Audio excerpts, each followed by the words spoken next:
This short guide answers the search, "How to buy shares of Horizon Robotics Inc." and gives a quick company overview.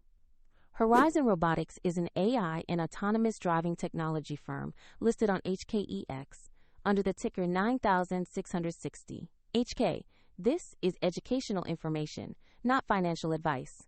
To buy the stock, you need a broker account, and I will use eToro as an example to demonstrate the process. After signing up, you must verify your account, usually with an identity document, and add funds before you can place trades.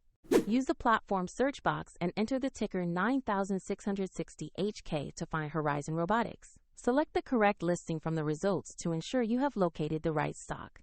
On the asset page, review the basic company information and the price chart to confirm details. Make sure the page shows the HKEX listing and ticker 9660 HK so you're on the correct asset. Tap Invest or Buy, choose the amount you want to invest, then carefully review the order details and confirm the trade.